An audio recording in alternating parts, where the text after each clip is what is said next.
आज तुम फिर से अपनी माँ के घर गए थे। घर में घुसते ही श्रेया ने सीधा सवाल किया। रवि ने पहले कुछ सोचा, फिर जवाब दिया। श्रेया, वो मेरी माँ है। पापा की तबीयत ठीक नहीं रहती। माँ हमेशा परेशान रहती है। मैं उनका अकेला सहारा हूँ। श्रेया को इन बातों से कोई फर्क नहीं पड़ रहा था। मुंह बनाते हुए श्रेया ने कहा, वो सब मैं जानती हूँ। मैं तो बस इतना कहना चाहती हूँ कि तुमने उनसे अलग होते हुए मुझसे जो वादा किया था कि अपने घर वालों से कोई मतलब नहीं रखोगे, मैं सब जानती हूँ। जब वो बहू बेटे को घर से निकाल दिया, अब बेटे की कमाई के चक्कर में उसे बार बार बुलाते रहते हैं। रवि को बहुत गुस्सा आ रहा था, लेकिन घर में क्लेश न हो इसलिए उसने खुद को संभालते हुए कहा, देखो श्रेया, पैसों के लिए मेरे पापा की पेंशन काफ़ी है, और रही बात वहाँ जाने की, तो मेरे सिवा उनका है ही कौन।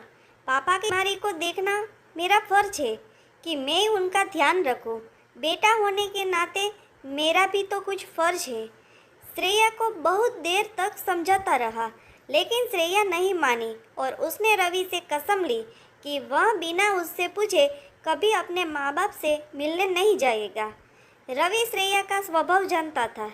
अगर उसके मन का काम न करो तो वह बहुत ज़्यादा गुस्सा हो जाती है और डिप्रेशन में चली जाती है, जहाँ तक कि आत्महत्या भी करने का विचार करने लगती है। रवि ने उसकी यह शर्त भी मान ली, लेकिन उसका मन हमेशा अपने माता पिता के लिए तरसता रहता था।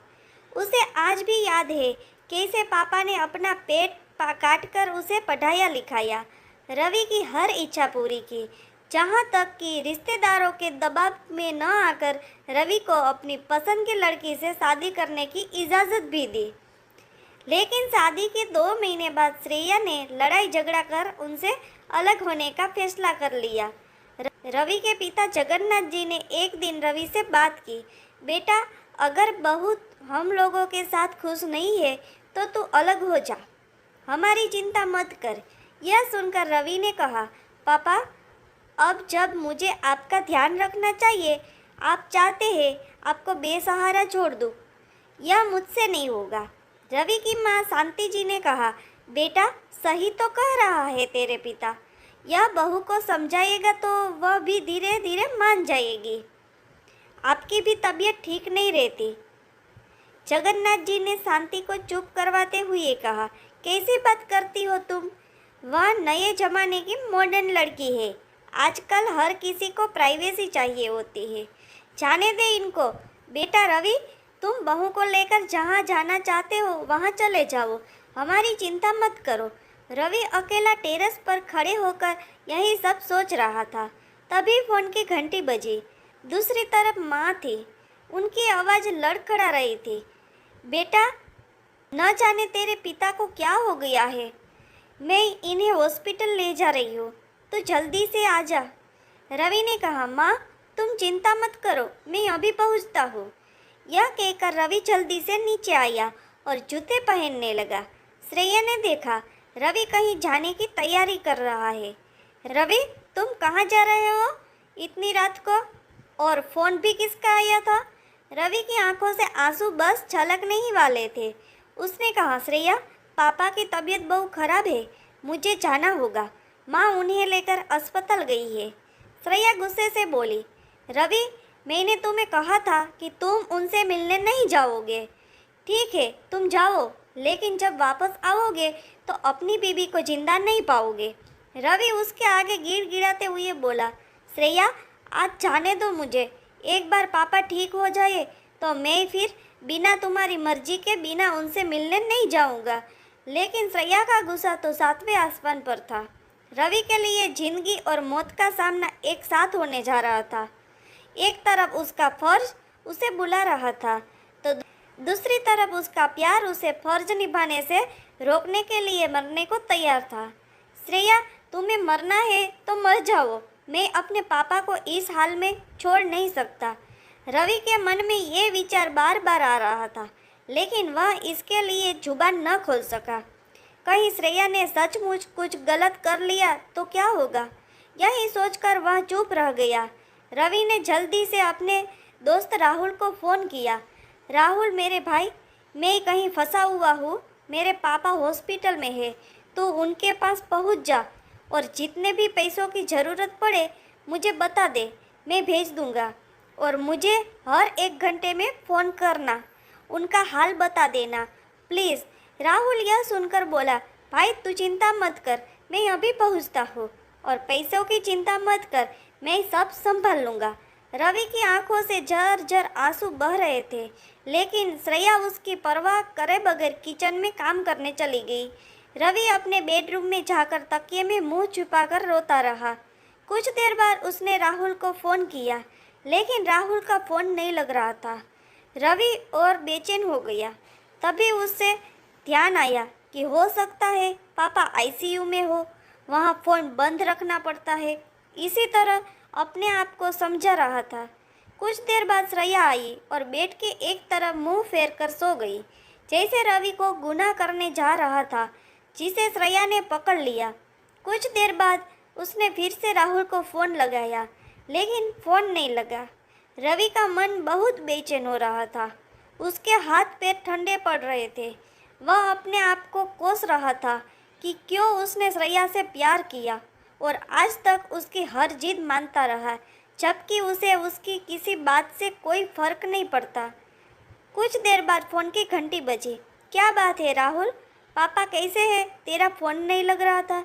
राहुल का फ़ोन देखते ही रवि ने एक ही सांस में सारे सवाल पूछ डाले। राहुल बहुत घबराहट में बोला, रवि संभाल अपने आप को, तू ही टूट जाएगा तो बाकी परिवार को कौन संभालेगा? तू जहाँ भी है जल्दी से हॉस्पिटल आ जा, अंकल हम सबको छोड़कर चले गए हैं। यह सुनते ही रवि के पैरों तले जमीन खिसक गई। ये क्या हो गया? अभी शाम को ही तो वह उनसे मिलकर आया था। काश वह आखिरी समय में अपने पिता के साथ होता। वह जोर जोर से रोने लगा। उसकी आवाज़ सुनकर श्रेया उठी और पूछने लगी, क्या बात है रवि, तुम क्यों रो रहे हो? रवि ने उसे झिड़कते हुए कहा, सब खत्म हो गया श्रेया, मेरे पापा भी और शायद तुम्हारा मेरा रिश्ता भी। यह कहकर वह जल्दी से बाहर निकल गया। श्रेया भागती हुई उसके पीछे रवि रवि चिल्लाते हुए भागी, लेकिन इससे पहले कि वह कुछ कह पाती, रवि वहां से जा चुका था। श्रेया की आंखों से टप टप आंसू बह रहे थे। कहीं अब रवि उससे नफरत तो नहीं करने लगेगा, कहीं उसे छोड़ तो नहीं देगा, यही सोचकर वह रो रही थी। अगले दिन रवि के पिता के घर पर सारे रिश्तेदार आए हुए थे। सब इकट्ठा हो गए थे। रवि एक तरफ कोने में गुमसुम बैठा था। तभी वहां श्रेया आई। उसने रवि को देखा, लेकिन रवि को तो जैसे होश ही नहीं था। फिर वह अपनी सास से मिलकर रोने लगी। उसकी रोने की आवाज़ सुनकर एक बार रवि ने उसकी ओर देखा और नजरें फेर ली। रवि ने भारी मन से अपने पिता को अंतिम विदाई दी। आज उसके पिता को मरे 5 दिन हो चुके थे। इन 5 दिनों से श्रेया भी वहीं रह रही थी, लेकिन रवि ने एक बार भी श्रेया से बात नहीं की। यह बात शांति जी अच्छे से नोटिस कर रही थी। जगन्नाथ जी की 13वीं के अगले दिन शांति जी ने रवि और श्रेया को एक कमरे में बुलाया। रवि श्रेया को देखकर उठकर जाने लगा। बेटा मेरी बात सुन, मैंने ही बात करने के लिए बहू को बुलाया है, लेकिन मुझे कोई बात नहीं करनी माँ। पापा की बात मानकर मैं अलग हो गया, लेकिन अब मैं आपके साथ रहूँगा। चाहे आप कितना भी कहे, मैं कहीं नहीं जाऊँगा और इसे जहाँ जाना है वह चली जाए। यह सुनकर श्रेया रोने लगी। शांति जी ने उसे चुप कराया और कहा, बेटा ये 2 चिट्ठी तेरे पापा तुम दोनों के नाम से छोड़ गए हैं। चिट्ठी माँ के हाथ से ले ली, जैसे उसे पापा को पाने का मौका मिल गया हो। उस चिट्ठी में लिखा था, बेटा मुझे मालूम है कि बहू हम दोनों के साथ नहीं रहना चाहती, लेकिन मुझे पता है मेरे जाने के बाद तू माँ को अकेला नहीं छोड़ेगा। फिर से इसे लेकर घर में क्लेश न हो, इसलिए मैं तुझसे एक वादा लेना चाहता हूँ कि अपने पापा की अंतिम इच्छा पूरी कर और बहू का कहना मानकर उसके साथ चले जा। तेरी माँ के लिए मैंने पहले ही वृद्धा आश्रम में इंतजाम कर लिया है, वह वहाँ सुख से रहेगी। कभी कभी उससे मिलने चले जाना। अगर तू मुझसे प्यार करता है तो मेरी अंतिम इच्छा जरूर पूरी करना। इधर श्रेया ने भी अपनी चिट्ठी खोली। उसमें लिखा था, बेटी तू चिंता मत कर, मेरा बेटा भावना में बह जाता है। मैं जानता हूँ वह मेरे बाद यहाँ रहने की जिद करेगा, तुमसे लड़ाई भी करेगा, लेकिन तू चिंता मत कर। मैं चाहता हूँ तुम दोनों हंसी खुशी रहो। मेरी चिट्ठी पढ़ने के बाद वह तेरे साथ चलने के लिए राजी हो जाएगी। मेरा आशीर्वाद हमेशा तुम दोनों के साथ रहेगा। चिट्ठी पढ़ते ही श्रेया रवि के पैरों में गिर गई। रवि मुझे माफ़ कर दो। ससुर जी जैसे देवता को मैंने उनके बेटे से अलग कर दिया, उसकी सज़ा मुझे मिलनी चाहिए। तुम मुझे तलाक दे दो। शांति जी ने श्रेया को उठाकर गले से लगा लिया। खबरदार बहू, फिर भी कभी ऐसी बात कही तो।